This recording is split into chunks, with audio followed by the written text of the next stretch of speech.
Bueno, hoy en día no podemos negar el hecho de nuestra dependencia tecnológica, ¿cierto? Y la necesidad de medir el tiempo ha existido desde hace miles de años. No es algo que hagamos nosotros en estas sociedades contemporáneas, lo hemos hecho desde siempre. Inclusive nos hemos inventado relojes que no dependan del clima o del movimiento de un objeto celeste, como por ejemplo en su momento las clepsidras, que eran relojes de agua, o relojes de arena, en fin, hay múltiples formas de hacerlo, pero el tema de medir el tiempo con instrumento, o más bien con un instrumento que dependa de un objeto celeste, pues ha sido algo que culturalmente se ha hecho en muchísimos lugares del planeta.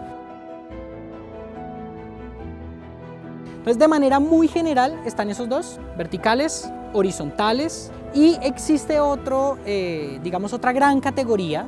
Yo sé que estas tienen todas sus variaciones, pero existe otra gran categoría que serían los cilíndricos, que es un tipo de reloj que es funcional para las latitudes en donde nosotros vivimos, es decir, aquí en Bogotá o en Colombia. Es bien especial la circunstancia y sobre todo que se dio hace más de 60 años la localización de este bello reloj solar en el Jardín Botánico. Por cuenta del padre Enrique Pérez Arbeláez.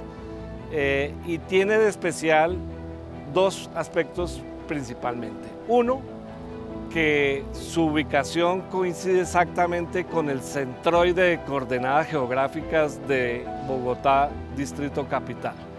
No el origen de coordenadas, sino el centro de coordenadas, el centro geográfico de Bogotá, se encuentra exactamente en este punto. Y otra coincidencia muy importante es que está muy cerca, a muy pocos metros, quizás 10 metros, del monóptero, que fue una estructura instalada inicialmente como parte del predio, la hacienda que conformaba el Jardín Botánico, los predios que conformaban el Jardín Botánico, como sitio de descanso y de recreo.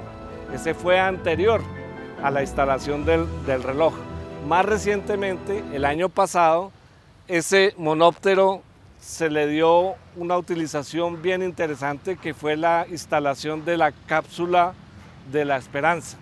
La cápsula de la Esperanza tiene toda la evidencia del Distrito Capital y de sus autoridades en cómo vivieron y cómo superaron o superamos la pandemia del COVID-19.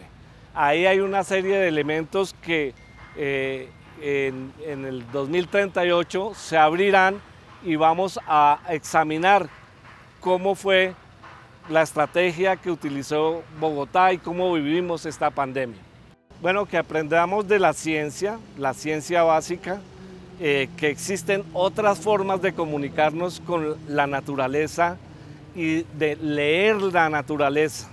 Desde el punto de vista de la academia, desde el punto de vista de la divulgación, de la cultura general, como las personas suelen llamarlo, es importante que nosotros como personas del cotidiano entendamos y conozcamos de estas raíces, que sepamos de dónde viene el tema de medir el tiempo, por qué en su momento se utilizó el sol para medir el tiempo, inclusive otros objetos celestes, no solamente el sol.